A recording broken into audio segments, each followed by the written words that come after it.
You really should give up the profession entirely. As a 3 decades Richard Boone kept quiet about the role that destroyed him. It made him a star, but behind the scenes he was drowning. Now the dark truth emerges. The alcoholism that nearly killed him. The dream project NBC sabotaged, and why he fled to Hawaii to escape it all. This is the untold story of how television's greatest gunslinger lost everything while fighting for his art. Richard Boone was born on June 18, 1917 in Los Angeles, California. His father, Kirk Atnan, was a successful corporate lawyer. His mother, Cecil Lillian Beckerman, was a singer with Russian Jewish roots. The Boone family was wealthy, but their home was shaped by more than just privilege. Boone's father came from a long line of Americans tracing back to Squire Boone, the younger brother of legendary front man Daniel Boone. His mother's background brought a different cultural influence, creating a household where history and art blended. As a child, Boone was caught between two worlds. His father's side represented discipline and tradition, while his mother's love for music and creativity gave him an early appreciation for the arts. Growing up in Los Angeles meant being surrounded by a city on the rise, full of opportunity, but at this stage Boone had no plans to become an actor. He focused on school, excelling in both academics and sports.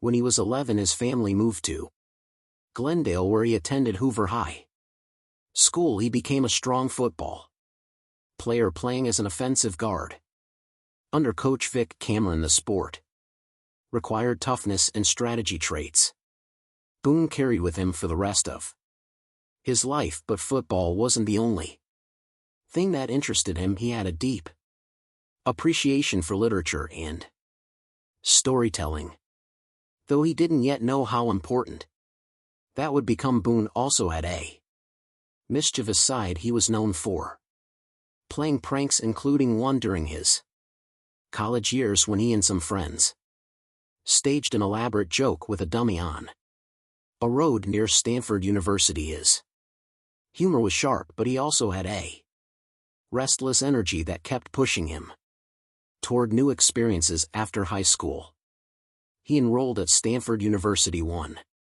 of the most prestigious colleges in the country. But something didn't feel right. College life wasn't enough for him. He wanted something more, something real. In 1937 he dropped out and began exploring different jobs. He worked as an oil rigger, doing hard physical labor that toughened him. He tried his hand at painting and writing. He even took up boxing, stepping into the ring to test his endurance and strength. Then came World War II. In 1941, Boone joined the U.S. Navy. He served as an aviation ordnance man and a tail gunner on TBM Avenger torpedo bombers. His job was dangerous, requiring him to fire at enemy aircraft from the back of the plane while flying through combat zones. He spent 4 years in the Pacific Theater, stationed on 3 different ships. The war tested him, shaping his perspective on life in ways few could understand. The war was behind him, but the future was clear. Like many veterans, he had to start over. The GI Bill gave him that chance. It covered education for returning soldiers, opening doors that once seemed out of reach. Boone chose acting. He enrolled at the Actors Studio in New York City, a place known for training some of the best actors in the country. He studied under Sanford Meisner, a coach who believed acting wasn't about memorizing lines, it was about reacting, feeling, and making everything moment real. Boone embraced that idea. He worked hard and developed a methodical style that made him stand out. He didn't just focus on acting, he also trained in movement with Martha Graham, one of the most respected choreographers of the time. Every lesson added something new, shaping the performer he would become. Without the GI Bill, none of this would have been possible, it didn't just pay for his training, it gave him a path forward, turning a veteran into an artist. By 1947, he was ready for the stages.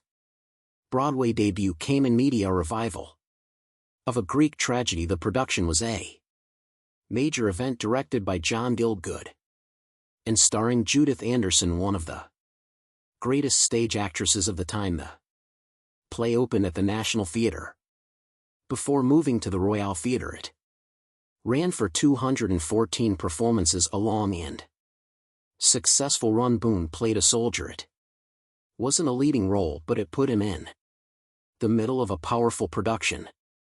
Anderson's performance was intense. She even won a Tony Award for it. Sharing the stage with actors of that caliber was an incredible learning experience for Boone.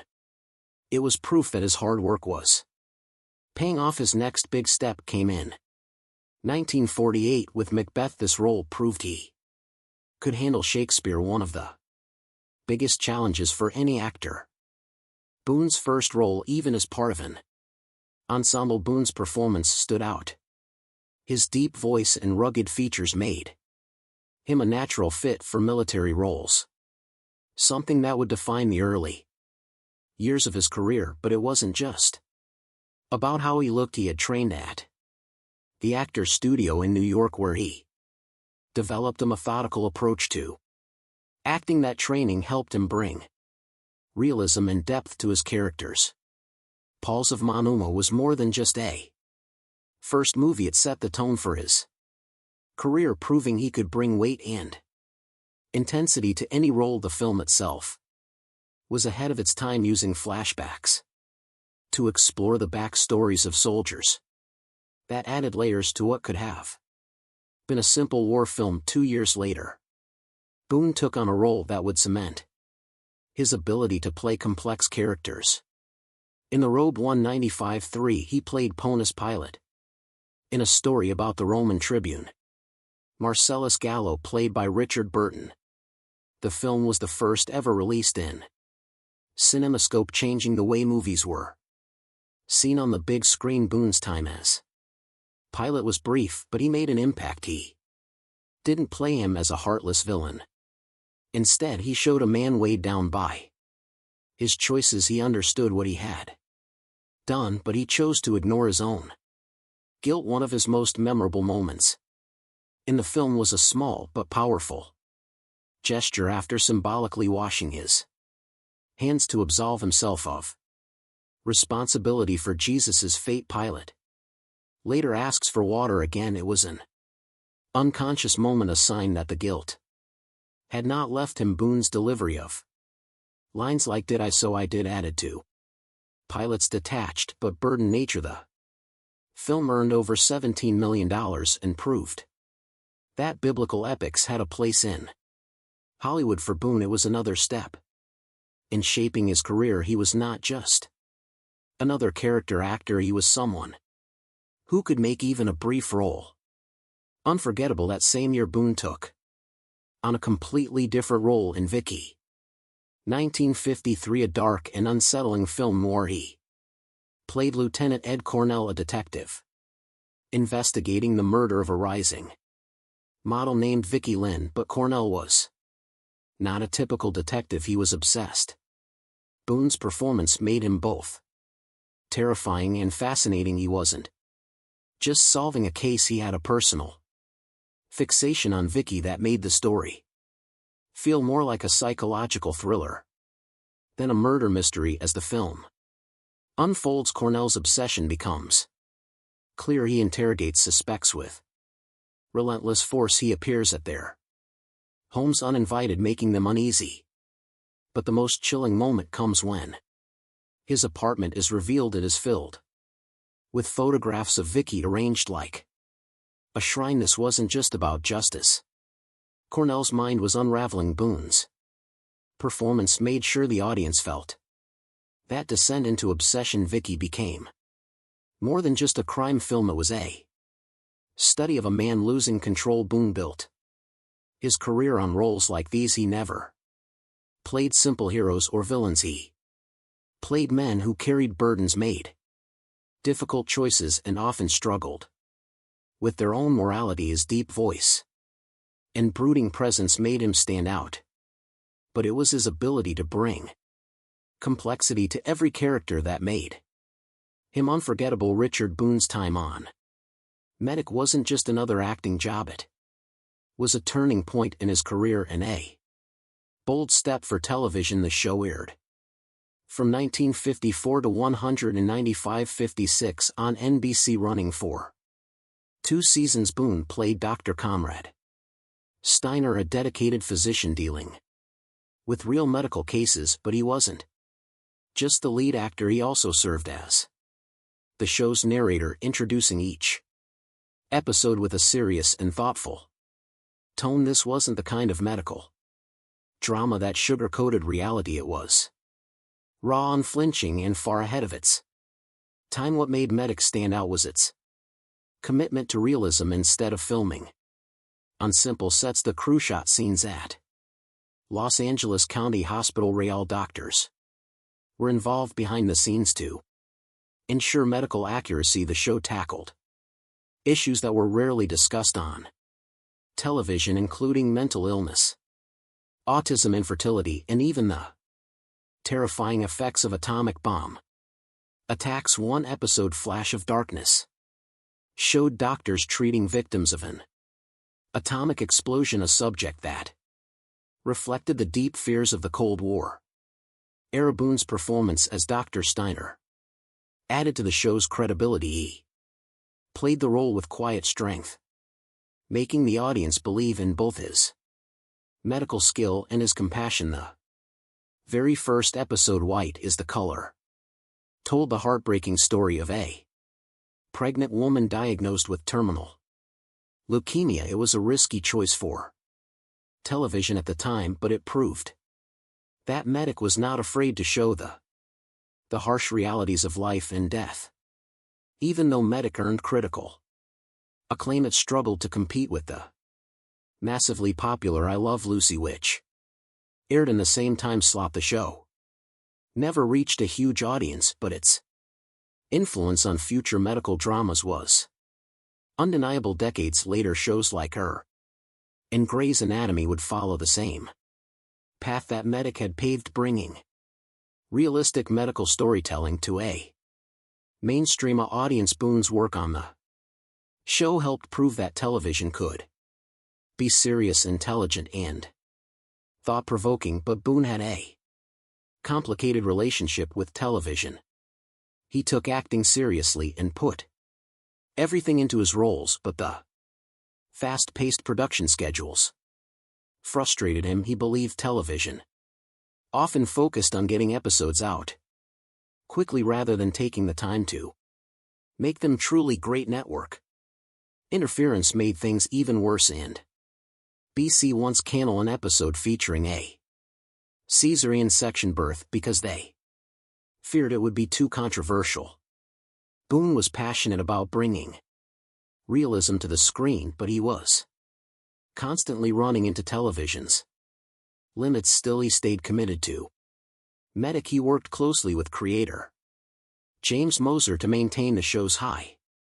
Boone changed the way people saw Western heroes on television. His role as Paladin in Have Gun Will Travel was unlike anything that had come before. Paladin wasn't just a tough gunslinger, he was a man of culture who lived in luxury at San Francisco's Hotel Carlton. He dressed in tailored suits, quoted poetry, and enjoyed fine wine, but when a job called for it, he became a different man. He put on his black outfit, strapped on his holster, and rode out into the wilderness to take on criminals, corrupt officials, and anyone else who stood in the way of justice. Paladin worked as a hired gun, but money was never his true motivation.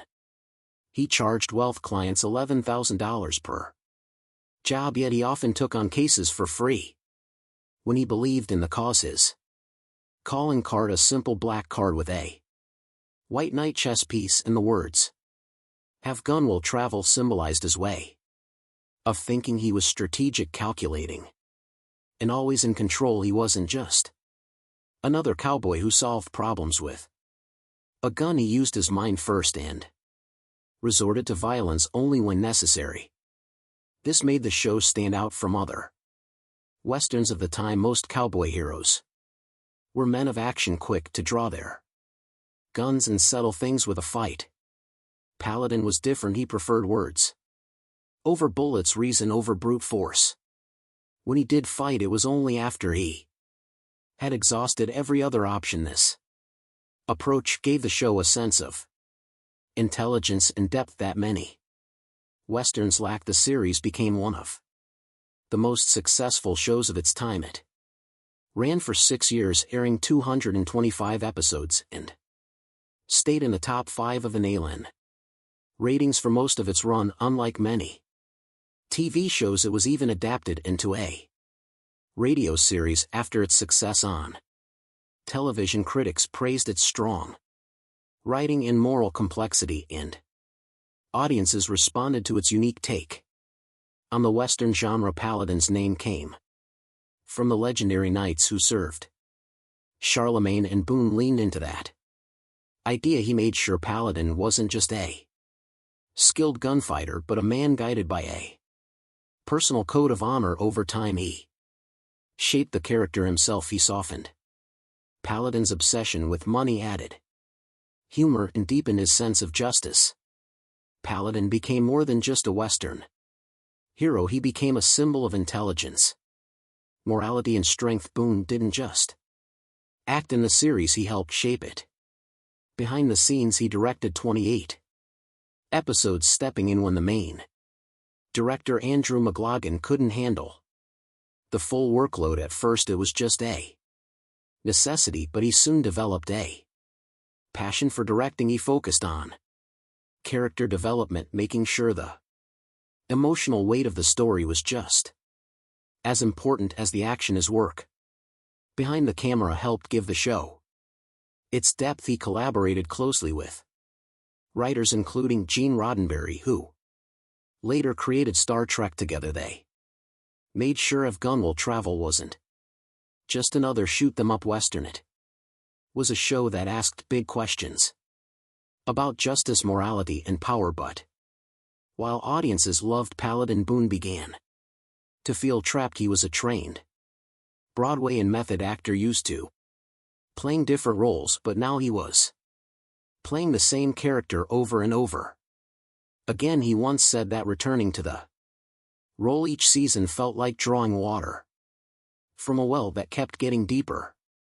Another time he compared it to watching a boxer who was still fighting but had lost his edge. Boone respected the show, but he needed something new. Even though he was restless, he never let it affect his work. He gave every performance his best effort, and fans never saw his frustration. But when Have Gun Will Travel ended in 1963, he was ready to move on. His next project, The Richard Boone Show, was an anthology series where he played a different role every week. It gave him the creative freedom he had been missing to stay engaged during Have Gun Will Travel. Boone explored other creative outlets. He directed several episodes, working alongside respected filmmakers like Andrew V. McLaughlin. He said directing required subtlety and imagination, and it kept him interested when acting. As Paladin started to feel repetitive, he also returned to theater. In 1959, he starred as Abraham Lincoln in The Rivalry, a play about the famous Lincoln Douglas debates. It had been years since he performed on stage, and he admitted he was nervous, but the play ran for 81 performances and helped him reconnect with the excitement of live acting. Richard Boone never hesitated to speak his mind. In a 1960 interview, he called most television a waste of time. He believed the industry cared more about profits than good storytelling. Every season, producers kept recycling old ideas instead of creating something fresh. Boone saw television as stuck in a cycle, repeating itself while quality slowly disappeared. He wasn't just complaining, he fought to make Have Gun will travel different from other Westerns. He pushed for deeper characters and better scripts, refusing to let the show become just another formulaic production. But no matter how much effort he put in, he saw the same problem everywhere. Many people in the industry were happy to produce forgettable content as long as it made money. Boone saw trouble ahead. He warned that if television kept following this pattern, audiences would start losing interest. He pointed out that something similar had already happened to Hollywood in the late 1950s when moviegoers began turning away from predictable films. He turned out to be right. By the 1970s, television faced growing competition from new forms of entertainment. His issues with Hollywood went even deeper. He believed the system treated actors as nothing more than products. Studio executives didn't care about talent or artistic integrity. They only cared about what would sell. Even with his fame and success, Boone often felt like he was just another name on a contract. He also hated the culture behind the scenes. He couldn't stand how some actors cared more about dressing rooms and perks than about their performances. He believed the real competition should be about finding great roles, not securing bigger trailers. That belief shaped the Richard Boone Show, where he gave actors the freedom to play a variety of characters instead of being trapped in the same roles. Richard Boone had spent years playing Paladin on Have Gun Will Travel, and while the role made him a star, it also trapped him. He wanted something new, something different. In 1976, he walked off it before recording his dialogue. The studio had to bring in another actor to dub his voice. Incidents like this made it harder for him to get work, but alcohol wasn't his only struggle. Boone had also grown disillusioned with Hollywood. He had dedicated years to the industry, yet he often felt overlooked. The cancellation of the Richard Boone Show in 1964 was a turning point. He had poured his heart into that project, believing it would be something special when it ended. So did much of his faith in the business.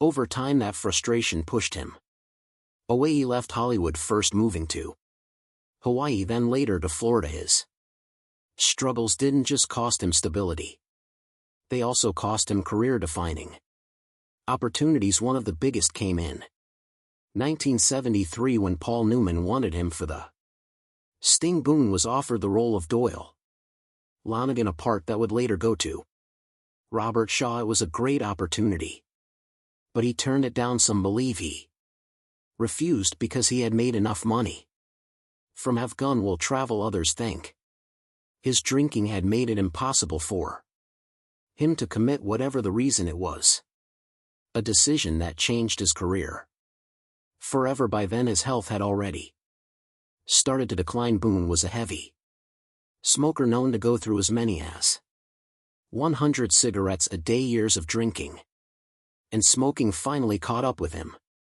When doctors discovered he had throat cancer, faced with treatment, Boone made a decision that shocked those around him. He refused medical help. Instead, he chose to spend his final years in seclusion, far from the industry that had once defined him. On January 10, 1981, Richard Boone passed away at his home in St. Augustine, Florida. He was 63. His ashes were scattered in the Pacific Ocean off Hawaii, a quiet farewell to the place where he had found peace in his later years. His life was filled with both triumph and struggle. He had the talent to be one of Hollywood's greatest, but his demons held him back. Even so, his legacy remains as Paladin and Have Gun Will Travel. He left behind a performance that still stands as one of television's most unforgettable